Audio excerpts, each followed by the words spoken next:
কিছুক্ষণ আগে আমার ওয়াইফকে লাইফ সাপোর্টে নিয়ে গেছে, আধা ঘন্টা মতো আগে। আমার বাচ্চাটাও এখনও আইসিইউতে ভর্তি, আমি নিজেও ভর্তি ছিলাম, আমার স্যালাইন চলছিল। জোর করে আমারে আপনাদের ডাকে সাড়া দেওয়া লেগেছে। আমার শরীরের অবস্থা 8-9 দিন আমি পড়ে আছি হাসপাতালে। সেদিন রংপুরে দিনের বেলায় মাহফিল করতে গিয়ে মাথার এই সাইডটা হিট স্ট্রোক হওয়ার কারণে আমার স্মৃতি থেকে অনেক কিছু মুছে গিয়েছিল। আপনাদের দোয়ার কারণে মনে হয় আল্লাহ আবার কিছুটা সুস্থতা দিয়েছে। চ্যানেলটি সাবস্ক্রাইব করে আমাদের সঙ্গেই থাকুন। এ ময়দানে যিনি কথা বলতেন তার জন্য দোয়া করছি, শহীদ আল্লামা দিলাওয়ার হোসাইন সাইদি রহমতুল্লাহ আলাইহি। 3টি বছর আমি জেলখানায় ছিলাম, তার সাথে দেখা হয়েছিল। দোয়া চেয়েছি হুজুরের কাছে, বের হয়ে তো আর দেখতে পারলাম না। জান্নাতের সুউচ্চ মাকাম আল্লাহ যেন তাকে দান করেন। মঞ্চে যারা বসা আছেন সবার তুলনায় আমি নগণ্য, ছাত্র হতে পারলে আমি ধন্য হতাম। তাদের নাম তো সবার জানি না। একবারে দোয়া করছে আল্লাহর এই গোলামদের জন্য, ওয়ারাফা'না লাকা যিকরাক। সামনে বসা মুসলমান ভাইরা, পর্দার আড়ালের সম্মানিতা মা এবং বোনেরা, প্রশাসনের ভাইরা, প্রাণ প্রিয় চট্টগ্রামবাসী, দলমত নির্বিশেষে বিশ্বনবীর সিরাত শোনার জন্য যারা এ ময়দানে লাল দিঘির এই ঐতিহাসিক ময়দানে হাজির হয়েছি, আমরা খুশি হয়ে বলছি আলহামদুলিল্লাহ। যে অবস্থানগুলো জানালাম, এই অবস্থায় থেকে কথা বলার মন মানসিকতা আমার নেই, তারপরও চেষ্টা চালাচ্ছি আল্লাহ যেন কিছু আপনাদেরকে শোনানোর তৌফিক দান করে। খুব অল্প সময় কথা বলবো ইনশাল্লাহ। এখনও কথা স্বাভাবিক হচ্ছে না। ডাক্তাররা যা বলেছে এগুলো মানতে গেলে আসলে হচ্ছে না। আমিও পারি না, আপনারাও ছাড়ছেন না। আল্লাহু আকবার, সেরকম হয়ে গেছে। তারপরও দোয়া চাচ্ছি খুব অল্প সময় আল্লাহ যেন মেন কথাগুলো, হেদায়েতমূলক কথাগুলো বলার তৌফিক দেন। চট্টগ্রাম, সিলেট এই 2 বিভাগের মানুষগুলো এই রবিউল আওয়াল আসলে যে সমস্ত কাজ কারবারগুলো নিয়ে মেতে ওঠে, কোরআন এবং হাদিস যেটা বলে আসলে বাস্তবতা এটা নয়। কেউ যদি নবীর মিলাদ নিয়ে, নবীর জন্ম নিয়ে শুধু আনন্দে থাকে, নবীর সিরাত নিয়ে তার কোনো চিন্তা ভাবনা না থাকে, এই লোকটা মাস্ট বি জাহান্নামে যাবে। প্রমাণ নবীর আপন চাচা আবু তালেব, আবু লাহাব, তাদের জীবনে আমি পুরা পড়ে দেখেছি। 2 জনেই নবীর মিলাদে, নবীর জন্মে খুশি ছিল, কিন্তু নবীর আদর্শে তারা খুশি না। এই জন্য 2 জন চাচা জাহান্নামে। সিস্টেম অপর পৃষ্ঠায় দেখুন আরও 2 জন চাচা, তারা জন্মে খুশি ছিল। হযরত আমির হামজা, হযরত আব্বাস রাদিয়াল্লাহু তাআলা আনহুমা। এই যে এই 2 জন, তারা শুধু মিলাদে, শুধু জন্মে খুশি না, নবীর আদর্শ পেয়ে তারা খুশি হয়েছিলেন। তার প্রমাণ হযরতে আব্বাস জানিয়েছেন, আন আব্বাস রাদিয়াল্লাহু তাআলা আনহু ক্বাল নবী সাল্লাল্লাহু আলাইহি ওয়াসাল্লাম রদিতু বিল্লাহি রাব্বা ওয়া বিইসলামি দীনা ওয়া বিইসলামি দীনা ওয়া বিমুহাম্মাদির রাসূলিল্লাহ সাল্লাল্লাহু আলাইহি ওয়াসাল্লাম নাবিয়্যা ওয়া রাসূলা মান যাকাত আমাল ঈমান। মুসলিম শরীফের হাদিস। নবীজি বলেন, হযরতে আব্বাস রাদিয়াল্লাহু তাআলা আনহু বর্ণনা করেন, বিশ্ব নবী জানিয়েছেন, কেউ যদি ঈমানের স্বাদ পেতে চায়, পৃথিবীর প্রত্যেকটি জিনিসের যেমন স্বাদ আছে, মানুষের যে ঈমান আছে এরও একটা স্বাদ আছে। এই স্বাদ যদি কেউ পেতে চায়, সে যেন আল্লাহকে রব পাওয়ার পরে খুশি থাকে। এটার বাস্তবতা শহীদ মীর কাশেম আলীর জীবনে এবং তার ফাঁসির আগের যে চিত্রগুলো আমি অনেক জায়গায় শিক্ষার জন্য বলেছি। উনি আল্লাহকে রব পেয়ে খুশি ছিলেন। এই জন্যে ফাঁসি হওয়ার 3 ঘন্টা আগে কারারক্ষীকে জানিয়েছে, ভাই আমি 2 ঘন্টা ঘুমালাম, আমাকে 1 ঘন্টা আগে আপনারা ডেকে দেবেন। কারারক্ষী কুতুবউদ্দিন ভাই আমাকে বলছিল, আমির হামজা ভাই, আমি দেখলাম লোকটা ঠিক ঘুমিয়ে গেল। 3 ঘন্টা যার পরে ফাঁসি, সে 2 ঘন্টা ঘুমাচ্ছে। ঘুমায় কি করে? আমি বললাম, ঘুমিয়েছে কি করে? আমি বুঝেছি, ইন্নাল্লাযীনা ক্বালু রাব্বুনাল্লাহু সুম্মা ইসতাকামু তাতানাজ্জালু আলাইহিমুল মালায়েকা। অবশ্যই যারা এই কথা বলতে পারে আমাদের রব আল্লাহ, আর এর উপরে টিকে থাকতে পারে, অবশ্যই আল্লাহ তাদের জন্য ফেরেশতা নাজিল করে সাহায্য করেন। ফেরেশতারা এসে কানের কাছে বলে, আল্লাহ তাখাফু ওয়ালা তাহজানু, ভয় পাবেন না, চিন্তা করবেন না। আপনার ছেলে ব্যারিস্টার আরমান গুম হয়ে আছে, আপনার স্ত্রী অসুস্থ, আপনার দলীয় লোকজন হাজার হাজার পালিয়ে বেড়াচ্ছে, হাজার হাজার জেল খাটতেছে, আপনার বিশাল প্রতিষ্ঠান সারা বিশ্বে, কোনো চিন্তা করবেন না। এগুলোর সব দায়িত্ব আল্লাহ হাতে তুলে নিয়েছে। আমার মনে হয় ফেরেশতারা মীর কাশেম আলীর কানের কাছে কথা বলার কারণেই তার 2 ঘন্টা ঘুম এসেছিল, তাছাড়া ঘুম আসা সম্ভব না। আমি যা বলছি এটা তো বাস্তব, সেই 1500 বছর আগের না, 5-6 বছর আগের ঘটনা। সুতরাং বাস্তবতা এইটাই। শুধু মিলাদ নিয়ে, শুধু নবীর জন্ম নিয়ে খুশি হলে হবে না। এই সিরাতুন নবী, নবীর আদর্শ নিয়ে আমাদেরকে হযরত আব্বাস, হযরত হামজার মতো খুশি হওয়া লাগবে এবং বাস্তবায়ন করে দেখানো লাগবে। কথা বলেন ঠিক কিনা? আমরা এটাই চাই। কোরআনে কারিমের সূরা আরাফের একটা আয়াত পড়েছি, 96 নম্বর আয়াত। 2টা বিষয় আল্লাহ এখানে দিয়েছে। আল্লাহ তাআলা বলেন, ওয়ালাউ আন্না আহলাল কুরআ আমানু ওয়াত্তাকাউ, জনপদের লোকেরা যদি ঈমান আনে আল্লাহর প্রতি, এরপরে তাকওয়া অবলম্বন করে, লাফাতাহনা আলাইহিম, সুপারলেটিভ ডিগ্রি দিয়েছেন আল্লাহ। আল্লাহ বলেন, আমি গ্যারান্টি দিলাম, অবশ্যই আমি নিচে খুলে দেব বারাকাতিম মিনাস সামাই ওয়াল আরদি, আকাশ আর জমিনের যত বরকতের দরজা আছে একটাও বাকি রাখবো না, সব খুলে দেব। ওয়ালাকিন কাযযাবু, কিন্তু তারা আমার রসুলদেরকে, নবীদেরকে মিথ্যা প্রতিপন্ন করেছিল। ফাআখাযনাহুম বিমা কানু ইয়াকসিবুন, তাদের এই পাপের কারণে আমি আল্লাহ তাদেরকে পাকড়াও করেছিলাম। আয়াতের বাংলা অর্থ এটা ছিল। শিক্ষা কি? এবার আমরা বাস্তবের দিকে নিয়ে যাই। জালিম বিদায় হওয়ার পরে এদেশের মানুষের ইমানের যে পার্সেন্টেজ আমরা দেখতে পাচ্ছি, আগস্টের 5 তারিখের আগের একটা জরিপ পেয়েছিলাম আল জাজিরা থেকে। বাংলাদেশে 100 জনের 15 জন মানুষ চাইতো যে দেশে ইসলাম কায়েম হোক, কিন্তু 5 তারিখের পরে 1 মাস 7 দিনের ব্যবধানে একটা জরিপ আমি দেখেছি, আন্তর্জাতিক একটা জরিপ পেয়েছি। এই দেশে এখন 100 জনের 78 জন মানুষ চাচ্ছে যে ইসলামে দেশে কায়েম হোক। বাকি আর যা আছে 22 জন, খুব বেশি না। দিন যদি এভাবে যেতে থাকে আমার মনে হয় বেশি দিন আর লাগবে না, এদেশে অতি শীঘ্রই আল্লাহর দিন, কোরআনে কারিম কায়েম হবে ইনশাআল্লাহ। বাংলাদেশ জামাত ইসলামীর কেন্দ্রীয় আমির ডক্টর শফিকুর রহমান কুষ্টিয়াতে গিয়েছিলেন কয়েকদিন আগে।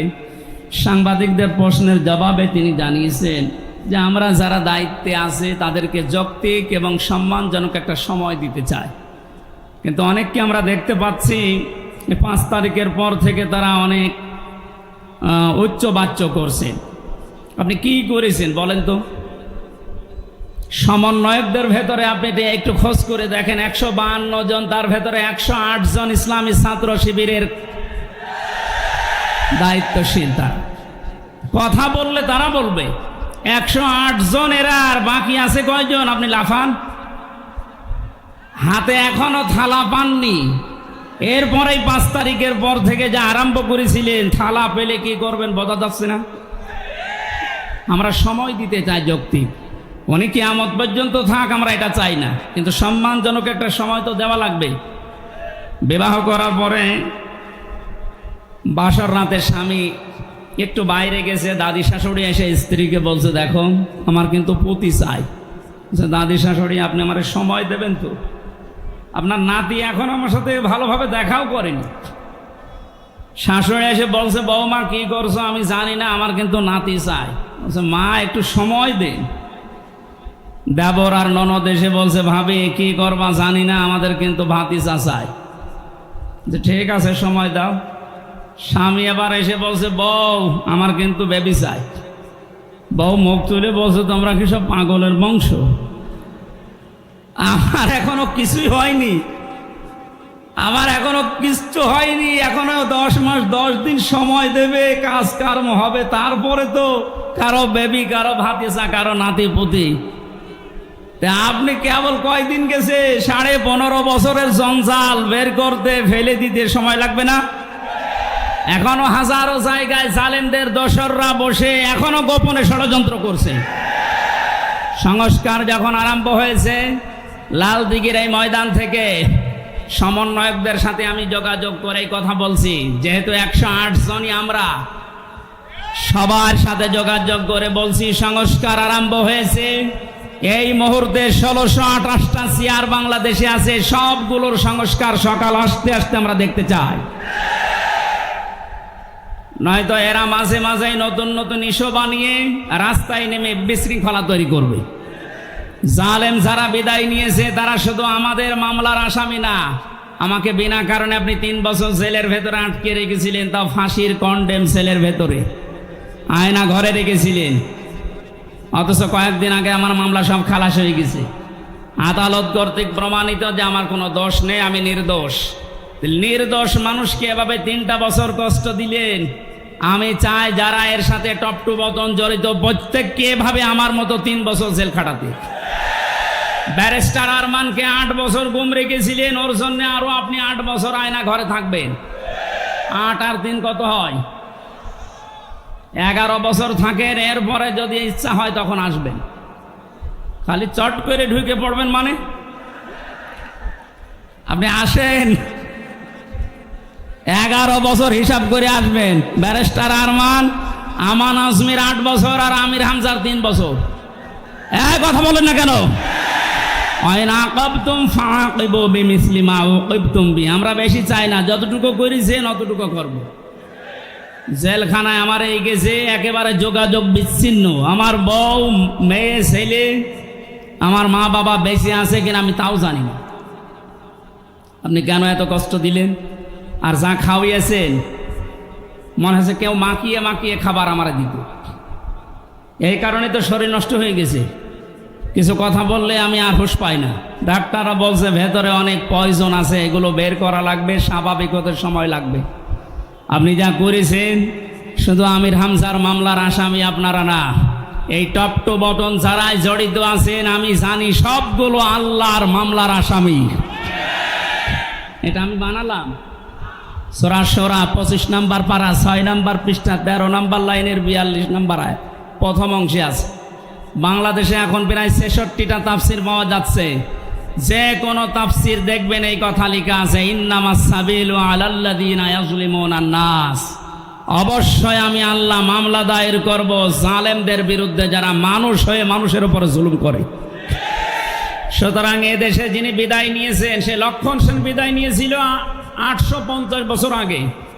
তার উত্তরাধিকারী এই যে কয়েক মাস আগে বিদায় নিল, ইনি সহ যারাই দায়িত্বে ছিলেন আপনারা সব আমলা আল্লাহর মামলার আসামি। ইয়াজলিমুন আন নাস দিয়েছেন আল্লাহ, ইয়াজলিমুন আল মুসলিমুনা না, যে শুধু মুসলমানকে অত্যাচার করেছেন না। আজ আমরা যা দেখতে পাচ্ছি গোপন ষড়যন্ত্রে, আমি আশা করব আপনারা থামবেন। এরপরও যদি আপনার বৃদ্ধি বাড়তেই থাকে, এখনো পর্যন্ত অনেকের বৃদ্ধি বাড়ছে। আপনার দুনিয়া তো শেষ হয়ে গেছে, আখিরাতটাও শেষ, এখনো তওবার দরজা বন্ধ হয়ে যায়নি।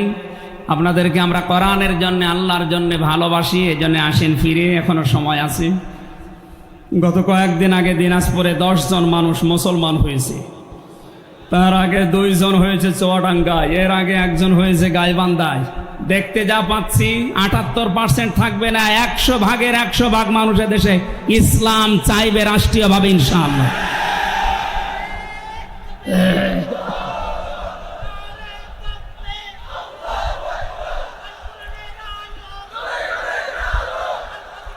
একটু সময় দেন ভাই। ওয়ালাকিন কাযযাবু আয়াতের তাফসীর পড়তে গিয়ে আজকে দেখছিলাম ইবনে কাসিরে, তিনি বলেন নবী এবং রাসূলদেরকে যারা মিথ্যা প্রতিপন্ন করছেন, আমার তো মনে হচ্ছে 1500 বছর আগে না, বাস্তবে আয়াত এই 2024 সালে আল্লাহ নাজিল করেছে। ওয়ালাকিন কাযযাবু, যারা মিথ্যা মনে করেছে রাসূল আর নবীদেরকে। এখন নবী আর রাসূল নেই, নবী রাসূলের উত্তরাধিকারী নায়েবে রাসূল ওলামায়ে কেরাম আছে। এক কথা বলে না কেন? সুতরাং এদেশে আলেমরা এবং জ্ঞানী মানুষ যারা কোরআন হাদিসের উপরে পাণ্ডিত্য, এই মানুষগুলো এদেরকে অনেকে মিথ্যা প্রতিপন্ন করার জন্য বিভিন্ন কায়দা কৌশল খুঁজতেছেন। আমি ইঙ্গিত দিলাম, শুধু আপনারা সাবধান থাকবেন। ফাখাযনাহুম বিমা কানু ইয়াকসিবুন, নয়তো আল্লাহ আযাব যখন আসবে, এই সমস্ত কাজ কারবারের জন্য যখন পাকড়াও করবে, সময় কিন্তু আর দম ফেলানোর জন্য পাওয়া যাবে না। সূরা আরাফের 100 নম্বর আয়াতে আল্লাহ এই ঘোষণাটা দিয়েছেন, আওয়ালাম ইয়াহদি লিল্লাযিনা ইয়ারিসুনাল আরদা। আল্লাহ তাআলা বলেন এই মানুষগুলো কি, এদেরকে জালেম বিদায় নেওয়ার পরে যে আমি একটা প্রতিষ্ঠা দিলাম, জমিনের উত্তরাধিকারী বানালাম, এরপরও যদি এরা পাপে নিমজ্জিত হয়, এরা কি মনে করে না যে আমি আল্লাহ ওদের মতো এদেরকেও ধরতে পারি? বারবার সমন্বয়করা এটাই কিন্তু দেশে মেসেজ দিচ্ছে। বিতাড়িত জালেমদের মতো আচরণ যদি আগামীতে কেউ করে, তাদের অবস্থা হবে আরো শোচনীয়। সুতরাং সিরাতুন নবীর এই অনুষ্ঠানে আমাদের জীবনের মূল লক্ষ্য হওয়া লাগবে আল্লাহর নবীর সিরাতকে এই পৃথিবীতে বাস্তবায়ন করে ইসলামী রাষ্ট্র উপহার দেওয়া। মান মাতা ওয়ালাম ইয়াখজু, যে ব্যক্তি মরে গেল কিন্তু এই চিন্তা ভাবনা তার ছিল না যে দ্বীন ইসলাম আল্লাহর নবীর আদর্শ জমিনে কায়েম হোক, মাতা আলা শুবাতিম মিনান নিফাক, সে লোকটা মুনাফিক হয়ে মরবে। আমরা কি মুনাফিক হয়ে মরতে চাই? সুতরাং আমরা ওই আলগা এবং পাগলা মনোভাব নিয়ে নয়, আল্লাহর নবীর সিরাতকে মনে প্রাণে ধারণ করি, বাস্তবে যেন রূপ দিতে পারি। এই রবিউল আওয়ালের আসল শিক্ষায় যেন এটা হয়। আমার মাথার এবং শরীরের অবস্থার দিকে তাকিয়ে আর বারবার যে লাইফ সাপোর্টে আছে ম্যাডামই চিন্তা আসতেছে, আমি শেষ করে দিলাম। আগামীতে আসলে, আমি এসেছি অনেক আগে, সেই বিকাল 4:30টার সময়, আপনারা নিয়ে আসতে এত দেরি করবেন আমি জানি না। কালাম এসার পরে তুলে দিলে রাত 10টা পর্যন্ত কথা বলে চলে যেতাম। বিমানে টিকিট কাটা আছে, এর জন্য আজকের মতো ক্ষমা চাচ্ছি, মাপ চাচ্ছি। আগামীতে কোনো জায়গায় আসলে দেখা হবে, কথা হবে ইনশাআল্লাহ। আল্লাহুম্মা আমিন। রব্বানা যালামনা আনফুসানা ওয়া ইল্লাম তাগফির লানা ওয়া তারহামনা লানাকুনান্না মিনাল খাসিরিন। রব্বুল আলামিন, চট্টগ্রামের ঐতিহাসিক লালদিঘি ময়দানের দিকে তোমার কুদরতের নজরটা দিয়ে দেখো। লক্ষ লক্ষ নারী পুরুষেরা নবীর সিরাত শোনার জন্য তারা অধীর আগ্রহ নিয়ে বসে আছে। বিশ্ব নবীর আদর্শ ধারণ করার জন্য, শোনার জন্য যাদের এত আগ্রহ, এদেরকে তুমি হযরত ওমরের মতো বানিয়ে দাও। সারাটা জীবন যে অপরাধ করেছি, অপরাধগুলো তুমি এই মুহূর্তে আমাদের মাফ করে দাও। জালেমদেরকে বিদায় দিয়ে আল্লাহ তাআলা মন খুলে কথা বলার মতো একটা পরিবেশ তুমি এদেশে দিয়েছো। এই নিয়ামতটা যেন উত্তরোত্তর বৃদ্ধি পায়, সেই ব্যবস্থা করে দাও। এর পূর্ণতা লাভ হবে তখন যখন তোমার আইন দিয়ে দেশটা চলবে। জীবনে 53 বছরে, আমার তো 33 বছর, 53 বছর দেশটা স্বাধীন হওয়ার পর অনেকেই চালিয়েছে, আমরা দেখেছি। কারো বাবা চালিয়েছে, কারো স্বামী চালিয়েছে, কারো চাচা চালিয়েছে, কারো বুবু চালিয়েছে, কারো ভাবি চালিয়েছে। কোরআন দিয়ে চললে দেশটা কেমন দেখা যায় আজ পর্যন্ত আমরা দেখি নাই। জীবনের বড় আশা, কোরআন দিয়ে দেশ চললে কেমন দেখা যায়, এটা তুমি চর্ম চোখে দেখার সুযোগ করে দাও। আল্লাহ তাআলা বাস্তবে যেন আমরা দেখতে পারি তোমার আইন দিয়ে 56,000 বর্গ মাইল চলছে। মিনি জান্নাত এই দেশটাকে তুমি বানিয়ে দাও। এদেশের জন্য যারা বৈষম্য বিরোধী ছাত্র আন্দোলনে জীবন দিয়ে গেল, আল্লাহ শাহাদতের সর্বোচ্চ মাকাম দান করো। শহীদ আবু সাইদ, শহীদ মুগ্ধ ভাই, রায়হান ইয়ামিন সহ যত ভাই বোনেরা জীবন দিয়েছে, আল্লাহ তাদেরকে তুমি জান্নাতের ভেতরে পাখি বানিয়ে দাও। শহীদ আল্লামা দেলাওয়ার হোসাইন সাইদি রহমতুল্লাহ আলাইহি সহ যত আলেম ওলামা, যত বুজুর্গ মানুষেরা এদেশ থেকে মাটির নিচে আছে, ঈমান নিয়ে যারা ঘুমিয়ে আছে, এদেরকে মাফ করে দাও। আমি নিজে সহ যারা অসুস্থ, আল্লাহ শেফায়ে কামেলা আজলা নসিব করো। আল্লাহ তাআলা আমার ওয়াইফ লাইফ সাপোর্টে আছে, বাঁচা মরা তো তোমার হাতে। আল্লাহ মেহেরবানি করে তার জীবনটা ভিক্ষা দাও। আমার তিনটা মেয়ে তুমি দিয়েছো, আল্লাহ তাদেরকে তুমি এতিম বানিয়ে দিও না। আমার মেয়েটাও লাইফ সাপোর্টে আছে,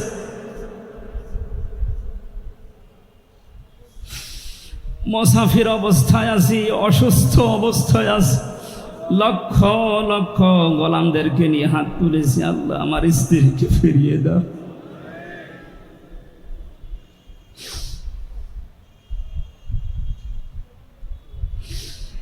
বাংলাদেশ ইসলামী ছাত্র শিবিরের যে ভাইরা বিশাল আয়োজনে আঞ্জাম দিয়েছে, আল্লাহ তাআলা প্রত্যেককে তোমার হাসান হোসাইনের মতো বানিয়ে দাও।